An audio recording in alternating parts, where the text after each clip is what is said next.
The morning sun filtered through the kitchen curtains as May sipped her tea, staring at the cream-colored envelope on the table. She picked it up again, running her fingers over the gold-embossed lettering that announced her cousin Vivian's engagement party. The invitation had arrived 3 days ago, but May still hadn't responded. "Still thinking about that party?" asked a gentle voice. May looked up to see her husband Liam leaning against the doorframe. His dark hair was slightly messy from sleep, and his kind eyes studied her with concern. "I should be happy about going, right?" May said with a sigh. "It's family, but every time we get together I just feel so out of place." Liam crossed the room and settled into the chair beside her, reaching for her hand. His fingers were calloused from the garden work they'd done over the weekend, planting tomatoes and herbs in the small backyard of their modest home. "We don't have to go if you don't want to," he said, squeezing her hand lightly. May shook her head. "No, I should be there for Vivian, even if the rest of them—" She trailed off, not wanting to speak badly of her family. The truth was, May had grown up differently than her cousins. While they had summer homes and private schools, May's parents ran a small grocery store, working 12-hour days to make ends meet. They had taught her the value of hard work, honesty, and kindness, values she still held dear. But her extended family saw things differently. Success meant designer clothes, luxury cars, and high-profile careers. And in their eyes, May had fallen short by becoming a kindergarten teacher and marrying Liam, whom they viewed as just another computer guy with a modest income. What they didn't know, what May and Liam had decided not to share, was that Liam wasn't just any tech worker. 5 years ago, he had founded Chen Technologies, a company that created groundbreaking software for renewable energy systems. Last year, the business had quietly grown into a billion-dollar enterprise, with offices in 3 countries. But neither May nor Liam wanted that fact to change their lives. They lived in the same cozy house they'd bought when they first got married.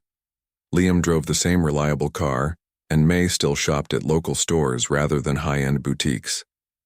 They donated large portions of their wealth to education programs and environmental causes, living comfortably but without the flashy displays of wealth that would have impressed May's family. "I know what you're thinking," Liam said, pouring himself some tea. "You're wondering if we should finally tell them." May looked out the window at their small but beautiful garden. A bird hopped along the stone path they had laid together last spring. "No," she said finally. "I don't want anything to change. I like our life exactly how it is. Besides, why should it matter? Why should they only respect me if they know you're successful by their standards?" Liam nodded, understanding as always. It was one of the things she loved most about him, his ability to listen without judgment. "Whatever you decide, I'm with you," he said simply. Later that afternoon, May called her cousin to accept the invitation. Vivian's voice was friendly enough, but May could detect the underlying surprise. "Oh, I wasn't sure you'd come. It's at the Golden Leaf Country Club. Very exclusive. The dress code is formal, you know." "We'll be there," May said, ignoring the hint about attire. "Congratulations again on your engagement." After hanging up, May opened her closet and pushed aside the hangers, considering her options. In the back hung a simple blue silk dress she had worn to a colleague's wedding last year.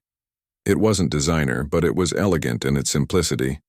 She pulled it out and held it against herself, looking in the mirror. Her phone buzzed with a text. It was her cousin Vivian again. "Just checking. Liam's coming too, right? We need accurate numbers for the seating chart. Some of Uncle Robert's business associates will be there. Important people. Maybe Liam could network a little? Might be good for his career." May put the phone down without responding immediately. The assumption that Liam needed career help stung, but she was used to it. Her family had always viewed her husband as someone who needed their connections and assistance, never imagining that his company was now valued higher than all their businesses combined. That evening, as they prepared dinner together, a simple stir-fry with vegetables from their garden, May brought up the invitation again. "The party's in 2 weeks. Are you sure you're okay going? Vivian mentioned there will be important people there." May rolled her eyes as she chopped bell peppers. Liam laughed, stirring the sauce he was preparing. Important by whose standards? Besides, I'm looking forward to spending time with you, even if it means enduring a few hours of your cousin Bradley bragging about his new yacht. He bought another one? May groaned. That's all we'll hear about all night. Last time it was. The summer home in Italy, Liam reminded her, his eyes twinkling with amusement. Remember how he cornered me to explain the tax benefits of overseas property investment? As if you wouldn't know about international tax structures, May finished, both of them laughing at the memory. Liam's company operated in multiple countries, and he probably understood global finance better than anyone who would be at that party. Over the next 2 weeks, May received 3 more messages from family members about the party. Her Aunt Rose called to remind her about the very selective guest list. Her uncle sent an email mentioning that appropriate attire reflects respect for the hosts. Her cousin Bradley texted to ask if they needed a ride since that old car of Liam's might not make it to the country club. Each message carried the same underlying tone, that May and Liam didn't quite belong in their world of wealth and status. The night before the party, May stood in front of the mirror, trying on her blue dress again. She had paired it with a simple pearl necklace that had belonged to her grandmother, her only real piece of jewelry. "You look beautiful," Liam said, appearing behind her in the reflection. He was already in his pajamas, his reading glasses perched on his nose. "Is it enough?" May asked quietly. "Everyone else will be in designer outfits." Liam wrapped his arms around her waist and rested his chin on her shoulder. "You outshine them all without even trying," he said. "But if you're worried, we can always stop by that boutique you like tomorrow before the party." May turned to face him, shaking her head. "No, this is me. This is us. We don't need to pretend to be something we're not just to make my family comfortable." Liam kissed her forehead gently. "That's my girl." The next morning, they worked in their garden for a few hours, their weekend ritual regardless of other plans. There was something grounding about having their hands in the soil, nurturing the plants they would eventually harvest for their meals. As they prepared for the party, May felt a familiar knot of anxiety forming in her stomach.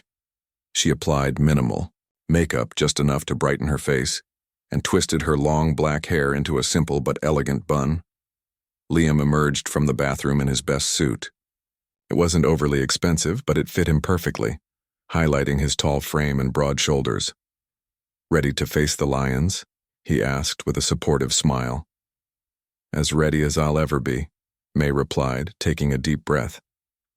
"Let's just try to enjoy the food and ignore the comments." As they climbed into their practical hybrid car, May thought about the contrast between their life and what awaited them at the country club. Their home was filled with books instead of expensive art. Their furniture was chosen for comfort rather than status. Their weekends were spent gardening and volunteering at the local literacy center rather than at exclusive social events, and she wouldn't have it any other way. The drive to the Golden Leaf Country Club took 30 minutes, carrying them from their modest neighborhood to the wealthy outskirts of the city. As they approached the imposing gates, May squeezed Liam's hand. "Whatever happens in there," she said, "remember that I love our life exactly as it is." Liam smiled at her, his eyes reflecting the same contentment she felt about their choices. "Me too," he said simply. "Though I can't promise I won't spill something on Bradley if he mentions his yacht more than 3 times. May laughed, feeling some of her tension ease. With Liam beside her, she could face anything, even an evening of judgment from people who measured worth by brand names and bank accounts. Little did they know, this wouldn't be just another uncomfortable family gathering. By the end of the night, everything would change. The security guard at the Golden Leaf Country Club barely glanced at them as they pulled up in their modest car. His eyes lingered a moment too long on their vehicle, wedged between a gleaming sports car and a luxury SUV that probably cost more than their entire home renovation last year. "Name?" he asked, clipboard in hand. "May and Liam Chen," Liam replied, calmly. "We're here for the Wu Daniels engagement party." The guard checked his list, raising an eyebrow slightly before nodding them through. As they drove toward the parking area, May could already feel her shoulders tensing. "Remember," Liam said softly, finding a spot far from the entrance where their car wouldn't stand out quite so much. We're here for Vivian, not for them. May nodded, smoothing down her blue silk dress as she stepped out of the car. The dress was beautiful in its simplicity, falling just below her knees with a modest neckline and cap sleeves. Her only accessories were her grandmother's pearls and a small clutch purse she'd owned for years. The country club sprawled before them, all manicured lawns and gleaming windows. Classical music drifted from the open doors, mingling with the sound of laughter and conversation. As they walked up the stone path, May spotted her cousin Bradley, arriving in his convertible, his date for the evening draped in something glittery that caught the sunlight. "Chin up," Liam whispered, placing his hand gently on the small of her back. "You look stunning." The entrance hall was a vision of marble and crystal, with fresh flower arrangements taller than May herself. A server offered them champagne from a silver tray, and Liam took 2 glasses, handing one to May. "May, you made it!" The voice belonged to Aunt Rose, who approached with air kisses that never quite touched May's cheeks. Her eyes scanned May from head to toe, lingering on her simple dress. "How nice to see you." "Thank you for having us," May replied politely. "The venue is beautiful." "Yes, Vivian only accepts the best," Aunt Rose said with a pointed smile. She turned to Liam with considerably less enthusiasm. "And Liam, still working with computers. Are you?" Liam smiled pleasantly. "Something like that? Well, keep at it. Persistence is important," she said, patting his arm as if he were a child. "Oh, I see the Wangs just arrived. I must say hello." And with that, she was gone, moving swiftly toward a couple dripping in designer labels. "That wasn't so bad," Liam murmured, sipping his champagne. "Just wait," May replied, spotting her cousin Bradley making his way toward them. Bradley was tall and fit in that way that suggested expensive gym memberships and personal trainers. His tailored suit probably cost more than 3 months of a teacher's salary, and he wore it with the confidence of someone who had never worried about a bill in his life. "Well, well," he said, clapping Liam on the shoulder hard enough to make his champagne slosh dangerously close to the rim of the glass. "If it isn't my favorite cousin and her. What are you again, buddy? IT support?" Liam smiled, unruffled. "Software engineering." Right. Fixing computers when they break." Bradley winked at May. "You should talk to my friend Richard over there. His tech company is always looking for guys like you. Entry-level stuff, but hey, it's a foot in the door." Before Liam could respond, Bradley turned to May, his gaze traveling over her dress with barely concealed disapproval. "That's an interesting choice, May. Vintage?" May took a slow breath. "Just something from my closet." Practical as always." Bradley smirked. "Vivian wanted me to remind everyone that the photographer will be taking group shots later. She wants the family to look their best, for the society pages." The implication was clear enough, but May refused to rise to the bait. "We'll be sure to smile," she said simply. Bradley's date appeared at his side then, tugging his arm. "Darling, come meet the ambassador's son," she urged, barely acknowledging May and Liam. "Duty calls," Bradley said with a shrug. "Oh, and Liam, the bar is open. No need to stick to the cheap champagne." With a wink that was probably meant to be friendly but felt more like another jab, he sauntered off. May let out a breath she hadn't realized she was holding. "I'm sorry," she whispered to Liam. "For what?" Liam asked, genuine confusion in his eyes. "For your cousin being exactly who we expected him to be. It's not your fault." They made their way deeper into the venue, where the main reception was being held. The ballroom was decorated lavishly with orchids and roses, crystal chandeliers casting a warm glow over everything. At the center was a large ice sculpture of intertwined hearts, surrounded by an elaborate seafood display. "May, over here!" It was Vivian, the bride-to-be, waving from across the room. Unlike Bradley, Vivian had always been civil to May, if somewhat distant. They had been closer as children before their lives had taken such different paths. "Congratulations," May said warmly as they approached, Everything looks beautiful. Vivian beamed, elegant in a designer gown that probably cost more than a car. Her fiancé Thomas stood beside her, handsome in his tuxedo. "Thank you for coming," she said, and for a moment, May thought she detected genuine pleasure in her voice. "We wouldn't miss it," Liam replied, shaking Thomas's hand. "Congratulations to you both." "Thomas, this is my cousin May and her husband Liam," Vivian explained. "May's a kindergarten teacher." "Ah, shaping young minds," Thomas said with a nod. "Noble work. And Liam works in technology, right?" Vivian added, her tone suggesting she wasn't entirely sure and didn't particularly care. "That's right," Liam said simply. "Thomas is in finance," Vivian continued proudly. "His family's firm manages portfolios for some very important clients." "How interesting," May said politely, though she could see Liam fighting back a smile. His company had its own finance department that managed billions in assets, and he had personally developed the algorithms that many top firms now used for market predictions. "Actually," Thomas said, leaning in slightly, "I read something fascinating about a company called Chen Technologies the other day. They're revolutionizing the clean energy sector with some incredible software innovations. Stock has tripled in the last year alone." Liam's expression remained neutral, even as May felt her heart rate quicken slightly. "Is that so?" he asked. "Absolutely. The founder is some kind of genius, apparently. Very private, though. Nobody knows much about him," Thomas continued. "I've been trying to get my firm to invest more in their stock, but it's already sky high. Sounds like a smart investment," Liam commented mildly. Vivian, clearly bored with the conversation, touched Thomas's arm. "Darling, we should greet the Blackwells. They just arrived." She turned to May with a smile that didn't quite reach her eyes. "Enjoy the party. The seafood is imported." As they walked away, May turned to Liam, her eyes wide. "That was close."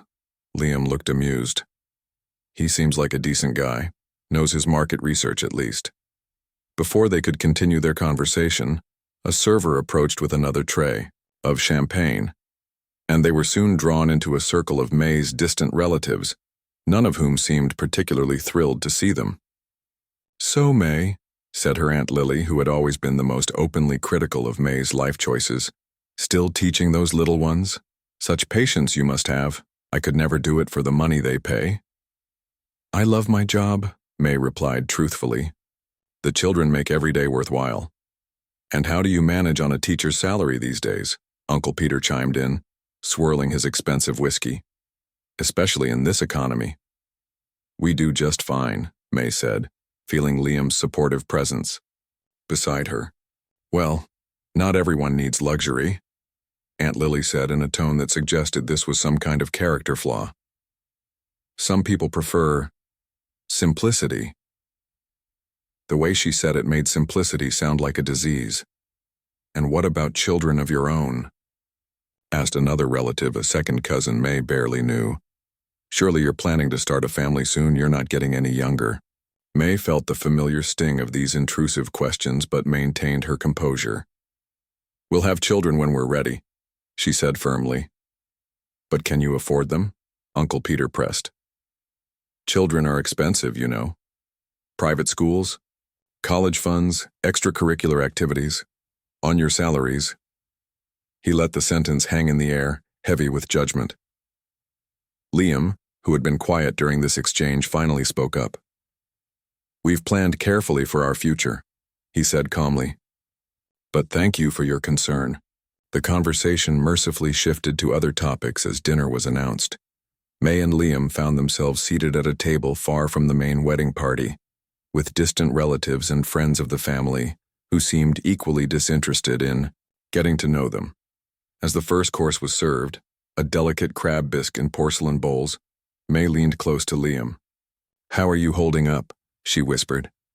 "I'm counting the minutes until we can go home and put on sweatpants," he replied with a small smile. "But I'm fine. Don't worry about me." The woman across from them, dripping in diamonds, overheard this exchange and raised a perfectly shaped eyebrow. "Not used to these kinds of events?" she asked, her tone suggesting she already knew the answer. We prefer quiet evenings at home, May answered honestly. How quaint, the woman replied, turning away to engage with the banker on her other side. May took a deep breath and reminded herself why they were here. To celebrate Vivian's engagement, not to impress people who would never understand their choices. But as the evening wore on, and the comments grew increasingly pointed, she found her patience wearing thin. Little did she know, the worst was yet to come. Dinner progressed through 4 elaborate courses, each served with a different wine that probably cost more than May and Liam's weekly grocery budget. The conversation at their table had mercifully shifted away from their personal lives to gossip about people they didn't know. May was just beginning to relax when the clinking of a knife against crystal rang through the ballroom. Everyone turned toward the head table where Bradley stood, champagne flute in hand and a smile that didn't quite reach his eyes. "Ladies and gentlemen," he announced, his voice carrying across the room. As Vivian's favorite cousin, he paused for appreciative laughter. "I've been asked to say a few words." May tensed. Bradley had always enjoyed being the center of attention, especially when he could elevate himself by putting others down. "We're here to celebrate Vivian and Thomas," Bradley continued, raising his glass. "Two people who understand what it means to succeed in life." More applause followed as Bradley launched into stories about Vivian's accomplishments, her prestigious college degree, her executive position at her father's company, her charity work that conveniently placed her in photographs with celebrities and politicians. "Vivian has always understood the importance of appearances," Bradley said, his gaze sweeping the room before landing squarely on May. "Not everyone in our family shares that understanding, of course." A ripple of uncomfortable laughter spread through the crowd. May felt her cheeks grow warm as several people glanced in her direction. "But that's what makes our family interesting, isn't it?" Bradley continued. "We have the high achievers." He gestured toward Vivian and himself. "And then we have the alternative lifestyle choices." Liam's hand found May's under the table, giving it a gentle squeeze. "I mean, we can't all marry into money, can we?" Bradley laughed as if he'd made a wonderful joke. "Some of us have to live with the choices we make. But family is family, right? We accept everyone, even if they can't afford to shop anywhere. But the clearance rack." May stared at her plate, wishing she could disappear. The woman across from her was smirking openly now. "Anyway," Bradley raised his glass higher, "to Vivian and Thomas, may your life together be filled with only the best of everything, which is exactly what you both deserve." The room erupted in applause as Bradley took his seat, looking pleased with himself. May took a long sip of water, trying to cool the burning sensation in her throat. "He's just showing off," Liam whispered. "Don't let him get to you." But the damage was done. May could feel eyes on her, assessing her simple dress and modest jewelry with new criticism. She excused herself to find the restroom, needing a moment alone. The ladies' room was as luxurious as the rest of the country club, with marble counters and fresh flowers on the vanity. May stood before the mirror, taking deep breaths to compose herself. She was touching up her lipstick when the door opened and Aunt Rose entered with 2 other women. "Oh," Aunt Rose said, noticing May. "There you are." May forced a smile. "Just freshening up." Aunt Rose approached the mirror, adjusting her designer dress. "Bradley's toast was something, wasn't it?" she said, not looking directly at May. "Perhaps a bit pointed, but you know how he is." "I certainly do," May replied quietly. The other women were watching this exchange with interest. One of them, May thought she might be a friend of Vivian's mother, spoke up. "You're the teacher, right? Vivian's cousin?" "That's right," May confirmed, wishing this conversation would end. "Such noble work," the woman said in the same tone one might use to describe cleaning sewers, "though I can't imagine surviving on that salary in this economy. Your husband works too, I assume?" "Yes, he does," May said simply. "Something with computers, isn't it?" Aunt Rose interjected. "IT support or something like that?" Vivian mentioned he's been at the same small company for years. She said this last part with a slight shake of her head, as if staying loyal to one employer was a character flaw. "Liam enjoys his work," May said, gathering her composure. Not everyone measures success by job titles or salary. Aunt Rose laughed, as if May had said something charmingly naive. Of course, dear. We all tell ourselves what we need to in order to sleep at night. The women exchanged knowing glances, and May knew it was time to leave before she said something she'd regret. If you'll excuse me, she said politely, I should get back to the party. As she headed for the door, she heard one of the women whisper, Poor thing. She could have done so much better. May returned to the ballroom just as the dancing was beginning. Vivian and Thomas took to the floor first, moving gracefully to a romantic ballad. They made a striking couple, both tall, attractive, and exuding confidence. Other couples gradually joined them, including Bradley and his date, who seemed determined to outshine the engaged couple. Liam stood as May approached their table. Everything okay? He asked, concern evident in his eyes. I'm fine, May assured him, though they both knew it wasn't entirely true. Dance with me? Liam held out his hand and May took it gratefully. On the dance floor with his arms around her, she could almost forget the uncomfortable interactions of the evening. You know, Liam said softly as they swayed to the music, none of these people know the real you. Or the real you, May replied with a small smile. Liam twirled her gently. Their loss. For a few minutes, everything felt right. May relaxed in her husband's arms, remembering why she had fallen in love with him in the first place. His kindness, his quiet confidence, the way he saw the world with such clarity. The moment of peace was shattered when Uncle Peter approached, tapping Liam on the shoulder. Mind if I cut in? Family tradition, all the uncles dance with the nieces. Before either could respond, Uncle Peter had inserted himself between them, taking May's hand. Liam stepped back graciously, though May could see the reluctance in his eyes. So, Uncle Peter said as they moved awkwardly around the floor, when are you going to convince that husband of yours to get a real job? May stiffened. Liam has a real job, Uncle Peter. Come now, he scoffed. Playing with computers all day? My teenage son does that, but I wouldn't call it a career. Liam is very good at what he does, May defended, trying to keep her voice level. I'm sure he is, but good doesn't pay the bills, does it? My buddy runs an insurance agency. I could put in a word. Get him started on something with actual potential. A real man needs to provide properly for his family. May bit her tongue, reminding herself that creating a scene would only make things worse. Thank you for your concern, she said stiffly, but we're quite happy with our choices. Uncle Peter shook his head, as if she were a child refusing to eat vegetables. Your mother worried about you, you know, before she passed. She wanted more for you than what you settled for. That was a low blow, and Uncle Peter knew it. May's mother had died 3 years ago after a long illness. She had always been supportive of May's choices, including her marriage to Liam. My mother respected Liam, May said, her voice tight with emotion. She knew what truly matters in life. The dance mercifully ended, and May pulled away from her. Uncle. Thank you for the dance, she said automatically, years of ingrained politeness overriding her desire to walk away without another word. She made her way back to Liam, who took one look at her face and knew something was wrong. What did he say? He asked quietly. Nothing worth repeating, May replied, reaching for her water glass with a slightly shaking hand. Before Liam could press further, the sound of tinkling glass cut through the music again. This time it was Vivian who stood, radiant in her designer gown.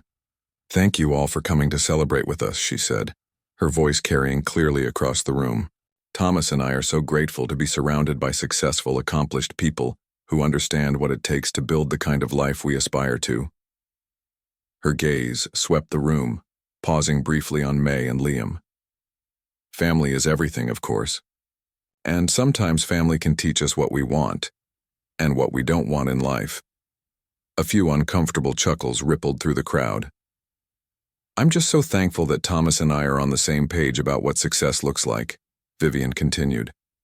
The right home in the right neighborhood, the right schools for our future children, the right social connections.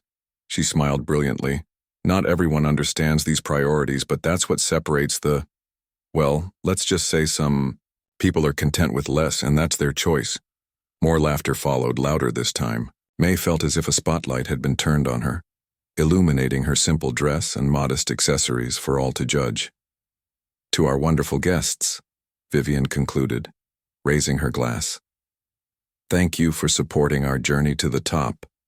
As applause filled the room, Bradley approached their table, clearly having had a few too many drinks. He pulled up a chair, inserting himself between May and Liam. Cousin, he said, slinging an arm around May's shoulders. Always the black sheep, aren't you? I remember when we were kids, you never wanted the expensive toys or the fancy clothes. Some things never change, huh? We like our life, Bradley, May said quietly but firmly. Sure, he said, waving his hand dismissively. We all tell ourselves what we need to hear. He turned to Liam, his expression hardening slightly. But I've always wondered, man, doesn't it bother you, being around all this? He gestured broadly at the lavish surroundings. Knowing you can't provide it for your wife? Liam's expression remained calm, but May could see the tension in his jaw. I think you misunderstand what May values, Bradley. Oh, I get it, Bradley laughed. She settled, convinced herself she doesn't want nice things because she can't have them. Classic coping mechanism, right? Bradley, May warned, but he wasn't finished. Tell me something, teacher man. Bradley continued, focusing on Liam. What exactly do you do all day at that little tech company? Turn things off and on again when they break. Something flickered in Liam's eyes. Not anger, exactly, but a decision being made. He glanced at May, a question in his expression. She knew what he was asking. Was it time to end this charade? For 5 years, they had kept their secret. For 5 years, they had endured the condescension, the unsolicited advice, the thinly veiled pity. All because they valued their privacy and the simple life they had built together. But in that moment, watching her husband being belittled by a man who couldn't code his way out of a paper bag, something inside May snapped. She gave Liam the slightest of nods. It was time for the truth to come out. Liam took a slow sip of his water, his eyes never leaving Bradley's smug face. The ballroom continued to buzz with conversation around them, oblivious to the moment unfolding at their table. You know, Bradley, Liam said finally, his voice quiet but steady. I've always wondered something myself. Yeah? What's that, computer guy? Bradley leaned back in his chair, clearly expecting some feeble comeback he could laugh off. I've wondered why success is only measured in things you can show off. Liam's tone was genuinely curious, not confrontational. The car you drive, the watch you wear, the vacations you post about online. Bradley snorted. Because that's how the world works, man. People respect what they can see. Do they respect it, or do they envy it? Liam asked. There's a difference. Philosophy. From the IT department, Bradley laughed, glancing around as if looking for someone to share in his amusement. Look, some of us work hard to achieve things in life, real things. Not everyone is content with mediocrity. May felt her patience evaporating. There's nothing mediocre about kindness, Bradley, or integrity, or treating people with respect regardless of what they can do for you. Bradley waved his hand dismissively. Sure, very noble. Doesn't pay the bills though, does it? He turned back to Liam. Seriously, man. Don't you get tired of coming to these events, surrounded by all this? He gestured expansively at the opulent room. Knowing you can't compete? Instead of answering, Liam reached into his pocket and pulled out his phone. Excuse me for just a moment, he said politely, standing up. I need to make a quick call. Running away? Bradley taunted, but Liam was already walking toward a quieter corner of the room. Your husband can't handle the truth, huh? Bradley turned his attention back to May. No offense, cousin, but you could have done better. Your parents worked so hard to give you opportunities and you just settled. May watched Liam speaking quietly into his phone across the room. His expression was focused, professional, a side of him her family had never bothered to notice. She turned back to Bradley. You have no idea who my husband is, she said simply. I know exactly who he is, Bradley countered. Some guy who got lucky enough to marry up, but can't deliver on the lifestyle you deserve. Before May could respond, Vivian's fiancé Thomas appeared at their table, his face unnaturally pale. A server hovered anxiously behind him. Is everything all right? May asked, momentarily distracted from Bradley's insults. Thomas ran a hand through his perfectly styled hair, looking distinctly rattled. I just received some concerning news. His voice was strained. The venue for our wedding next month. Apparently there's been a change in ownership. All future events have been canceled. What? Bradley sat up straight, suddenly interested. They can't do that. Vivian will be devastated. The new owner has the right to set their own policies, Thomas said, looking increasingly distressed. We paid a substantial deposit, which they're refunding, but finding another suitable venue on such short notice. He trailed off, the impossibility of the task hanging in the air. Who bought it? Bradley demanded. Dad knows people. We can fix this. That's just it, Thomas replied. Nobody seems to know. The management just received word that ownership has transferred to some holding company, effective immediately. Across the room, May saw Vivian surrounded by concerned-looking relatives. Aunt Rose was patting her arm while Uncle Peter appeared to be making angry phone calls. The perfect engagement party was rapidly unraveling. Liam returned to their table, slipping his phone back into his pocket. His expression was calm, giving nothing away. Everything okay? He asked, as if he hadn't just witnessed the commotion. Vivian and Thomas just lost their wedding venue, May explained, watching her husband carefully. That's terrible, Liam said, sounding genuinely sympathetic. When is the wedding? Next month, Thomas replied, clearly appreciating someone taking an interest in the actual problem rather than just expressing outrage. The 23rd. That's not much time to find somewhere new, Liam observed, especially somewhere that can accommodate this many guests. Exactly, Thomas agreed miserably. Most suitable places are booked at least a year in advance. Bradley, who had been watching this exchange with growing impatience, cut in. Not that you two would understand, but this is a disaster. Vivian's been planning this wedding for 18 months. Everything has to be perfect. Liam nodded thoughtfully. I can imagine how upsetting this must be. Can you? Bradley scoffed. Your wedding was probably at City Hall with takeout after. Actually, May said quietly, we had a small ceremony in my parents' garden. It was beautiful. Bradley rolled his eyes. Like I said, I might be able to help, Liam interrupted, his voice level. Bradley laughed. How? Going to let them use your apartment?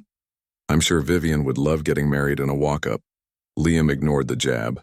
Thomas, does the name Pinewood Estate mean anything to you? Thomas's eyes widened slightly.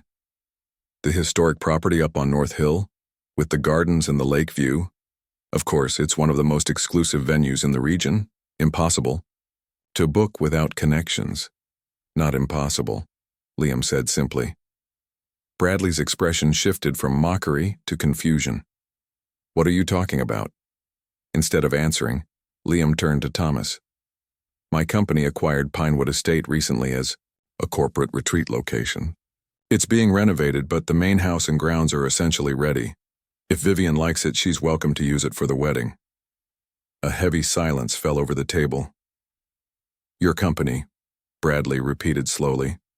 The little tech startup where you fix computers. Not exactly, Liam said, a small smile playing at the corners of his mouth.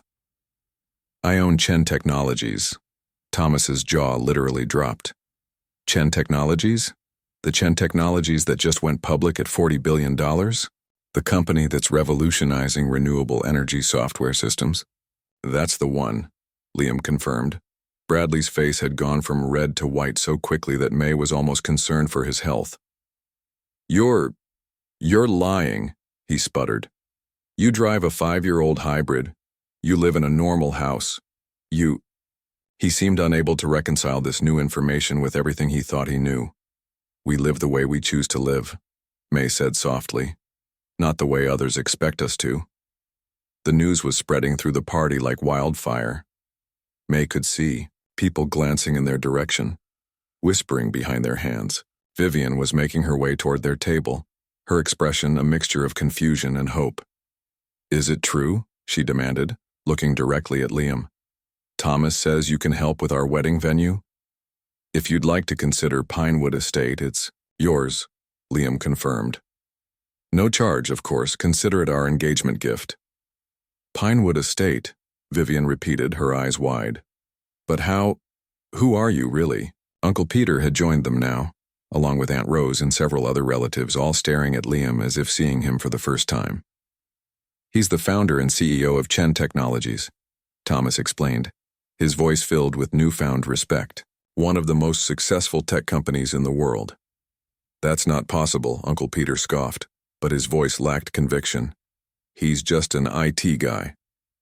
"Actually," Liam said, his tone still remarkably gentle, "I'm a software engineer by training.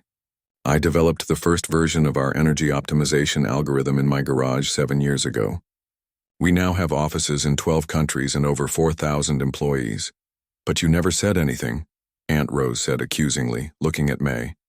"All these years, letting you think what?" May asked. "That we weren't good enough? That we needed your pity or your connections or your advice? We were never interested in impressing anyone. We're happy with our lives exactly as they are." Bradley, who had been uncharacteristically silent, finally found his voice. "So all this time, you've been what? Laughing at us behind our backs? Thinking you're better than everyone?" "Not at all," Liam said firmly. "We just value different things." "Like what?" Bradley challenged, but the usual edge was gone from his voice. "Like treating people with kindness regardless of what they can do for you," Liam said, echoing May's earlier words. "Like finding joy in simple pleasures, like using success to help others rather than to show off." The crowd around their table had grown. Everyone wanted to be near the suddenly important couple they had been dismissing all evening. "So you're actually rich," one of Vivian's friends said bluntly. "We're fortunate," Liam corrected. "And we try to use that fortune responsibly. By driving an old car and shopping at regular stores?" Bradley couldn't seem to wrap his head around it. "By living within our values," May explained. "By supporting causes we believe in. By remembering what really matters." Vivian, who had been processing all of this, finally spoke up. "So about Pinewood Estate. I'll have my assistant call you tomorrow to arrange a tour," Liam assured her. "If you like it, it's yours for the wedding." "I don't understand," Aunt Rose said, shaking her head. "If you could afford designer clothes and luxury cars and a mansion, why wouldn't you want those things?" May and Liam exchanged a look, years of shared understanding passing between them. "Because they're just things," May said simply. "They don't make you happier or better or more worthy of respect." "Well said," came a new voice. It was Thomas's father, a distinguished-looking man in his 60s who had been observing the scene from a slight distance. He stepped forward, extending his hand to Liam. "Richard Daniels. I believe our companies have crossed paths on the Singapore project." Liam shook his hand. "The Clean Energy Initiative. Yes, your investment firm took a risk on us when many others wouldn't. I haven't forgotten that." Richard Daniels smiled. "One of my better decisions, as it turned out." He turned to May. "And you must be the wife I've heard about, the one who keeps him grounded." May smiled, warming to the genuine respect in his tone. "I just remind him of what's important sometimes." "A valuable skill," Richard said approvingly. "Now, I hope you'll forgive me for talking business at a party, but since you're here, I've been meaning to discuss the expansion into Southeast Asia."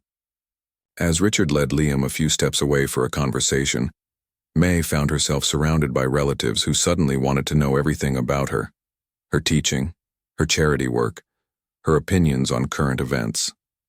The same people who had dismissed her hours earlier now hung on her every word. She answered politely but without enthusiasm, watching Liam across the room. Even now, as people realized who he really was, he remained the same. thoughtful, unassuming, genuine. And that, May reflected with a smile, was the true measure of success. The remaining hours of the engagement party passed in a blur for May. The same relatives who had been dismissing her all evening now crowded around, suddenly interested in her life, her opinions, her work with children. Their compliments felt hollow, their attention calculated. "You must tell us about the charities you support," Aunt Rose insisted, linking her arm through May's as if they had always been close. "I'm on the board of several foundations myself, you know. How wonderful that you've kept your teaching job, even with your husband's success," another relative remarked. "So down to earth," May answered politely but briefly, uncomfortable with this new unwanted attention. She watched as Liam was similarly surrounded, though he handled it with remarkable grace. Even as people who had dismissed him hours earlier now laughed too loudly at his mild jokes and pressed business cards into his hands, he remained the same thoughtful, genuine person he had always been. As the night wore on, May found a moment to slip away to the terrace for some fresh air. The spring night was cool and clear, stars visible despite the city lights in the distance. She breathed deeply, letting the tension of the evening slowly release from her shoulders. "There you are," came a soft voice. Liam stepped out onto the terrace, loosening his tie as he joined her by the railing. "You okay?" May nodded, leaning into his warmth as he put his arm around her. "Just needed a minute. Everyone's being fake," Liam suggested with a small smile. "Exhaustingly so." She looked up at him. "I'm sorry I agreed to the big reveal. I know we always said we wouldn't." Liam shook his head. "Don't be sorry, it was time. Besides, I couldn't stand watching them treat you that way anymore." They stood in comfortable silence for a few moments, gazing out at the carefully landscaped grounds of the country club. "Do you think it will change things?" May asked finally. "With the family?" "Probably," Liam admitted. "But not in ways that matter to us." The door to the terrace opened, spilling light and music into the quiet night. Bradley stood there swaying slightly, his usual confidence visibly shaken. "There you are," he said, his voice slightly too loud. "Everyone's wondering where the man of the hour went." "Just getting some air," Liam replied mildly. Bradley stepped forward, his movements careful as if he was concentrating on appearing sober. "Listen, about earlier. I think we got off on the wrong foot." "Which earlier?" May asked quietly. "Tonight? Or the last 5 years?" Bradley had the grace to look uncomfortable. "Look, I might have said some things that came across wrong." "They came across exactly as you meant them," May stated, not unkindly but firmly. "Well, I didn't know," Bradley began. "That's the point," Liam interrupted gently. "You shouldn't need to know someone's bank balance to treat them with respect." Bradley frowned, struggling to process this perspective that was so foreign to his worldview. "But success matters. Status matters. That's just how the world works." "Is it?" Liam questioned. "Or is that just what people tell themselves to justify looking down on others?" Bradley seemed genuinely confused. "But you're successful. You've achieved something remarkable. Why wouldn't you want people to know that? To respect you for it?" "Because respect based on wealth isn't really respect at all," May explained. "It's just people wanting something from you." Realization slowly dawned on Bradley's face. "Like everyone in there right now, suddenly wanting to be your best friend?" "Exactly," Liam nodded. "When people only value you for what you can do for them, they don't actually value you at all." Bradley was quiet for a moment, processing this. "So what now? You've made your point. Everyone knows who you really are. What happens next?" "We go home," May said simply. "We live our lives exactly as we have been. Nothing changes. Except Vivian gets her dream wedding venue," Liam added with a small smile. "That's generous of you," Bradley admitted. "Especially after how she treated you both tonight," Liam shrugged. "Kindness shouldn't be conditional on how people treat you. That's not really kindness at all." The terrace door opened again, and Vivian appeared, looking slightly frantic. There you are. I've been looking everywhere. She hurried over, her designer heels clicking on the stone tiles. Liam, I can't thank you enough for the venue offer. You've literally saved my wedding. Happy to help, Liam said. And May, Vivian turned to her cousin, her expression a mixture of embarrassment and calculation. We really should get together. More often. Catch up properly. Maybe you could come for lunch at my place next week? May noted the absence of an actual apology. I appreciate the invitation, Vivian, but my schedule is quite full with the end of the school year approaching. Oh, of course, your teaching job, Vivian said as if just remembering. Though I imagine you don't really need to work anymore, right? Not with... She gestured vaguely in Liam's direction. I teach because I love it, May said firmly. Not because I need to. Right, Vivian nodded quickly. That's so... admirable. An awkward silence fell between them, broken only when Thomas appeared in the doorway. Vivian, your parents are looking for you. Something about finalizing the guest list. Coming, Vivian called back, then turned to May and Liam. We'll talk soon about the venue? Tomorrow, maybe? My assistant will contact you, Liam confirmed. With a quick air kiss that didn't come close to May's cheek, Vivian hurried back inside, leaving the three of them alone on the terrace again.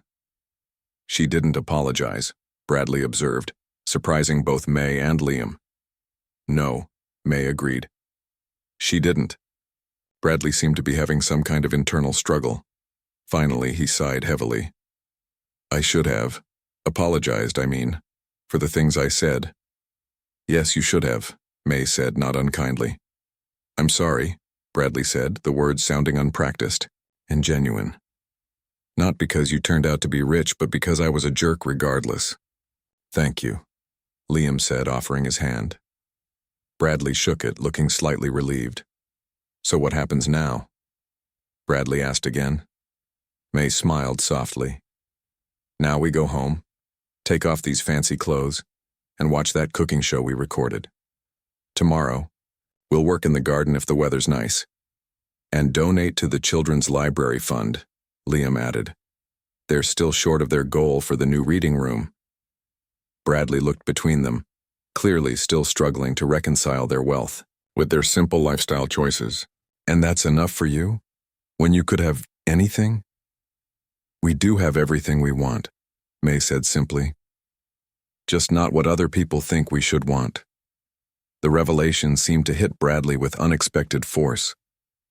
I don't think I've ever actually figured out what I want, he admitted quietly. Just what would impress other people.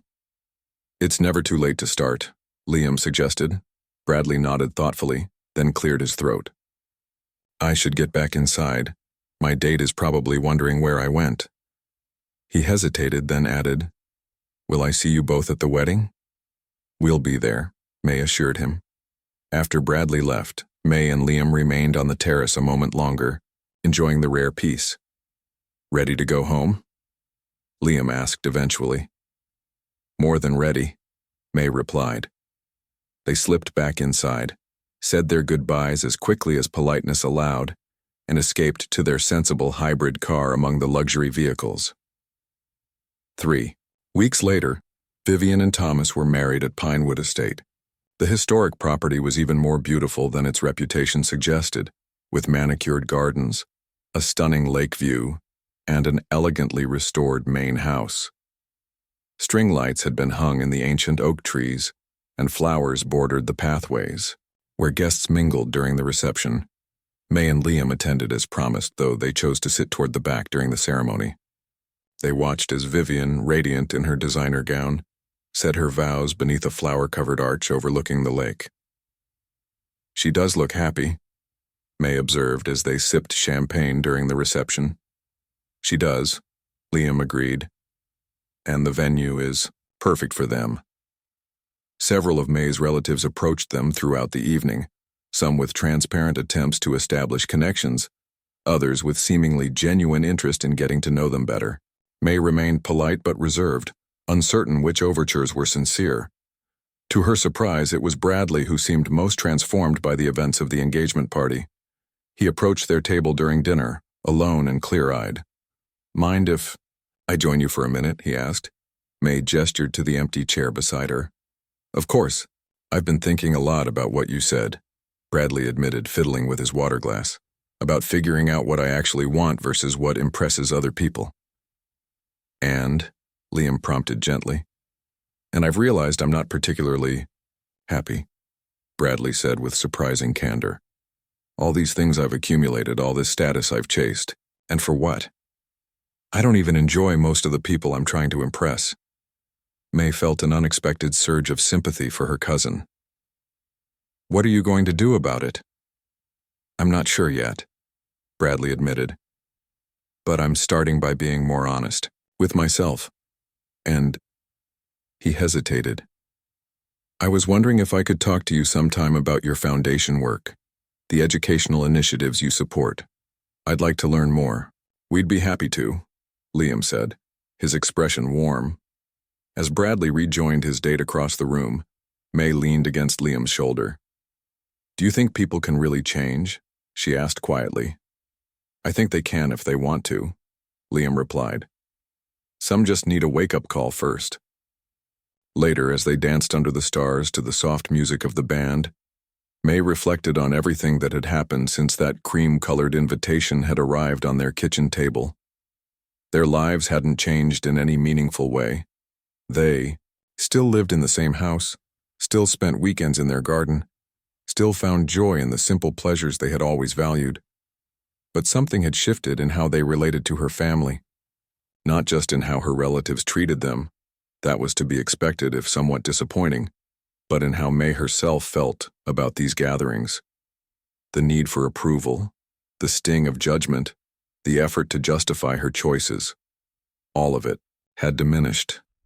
What are you thinking about? Liam asked, noticing her thoughtful expression. About how revealing our secret didn't actually change our lives at all, May said. It just changed how other people see us. And how we see them, maybe, Liam suggested. May nodded, watching her relatives laughing and dancing around them. I feel sorry for them in a way, measuring everything and everyone by what they own rather than who they are. Some of them might learn, Liam said optimistically. Like Bradley seems to be trying to. Maybe, May agreed. Then she smiled up at her husband, the same kind, thoughtful man she had fallen in love with years ago. Either way, I wouldn't trade places with any of them. Even for a yacht, Liam teased. Especially not for a yacht, May laughed. Can you imagine trying to park that thing? As the evening wound down and they prepared to leave, May paused to watch the celebration continuing around them. Her family would never fully understand the choices she and Liam had made. They would never truly grasp that wealth was not the measure of success that mattered most. But for the first time, May realized she was perfectly at peace with that fact. She had built a life based on what truly mattered to her. Love, kindness, purpose, joy, in simple pleasures. And no amount of designer clothes or luxury cars could ever compare to that. Hand in hand, May and Liam walked to their sensible car under the starlit sky, heading home to the life they had chosen. A life rich in all the ways that truly counted.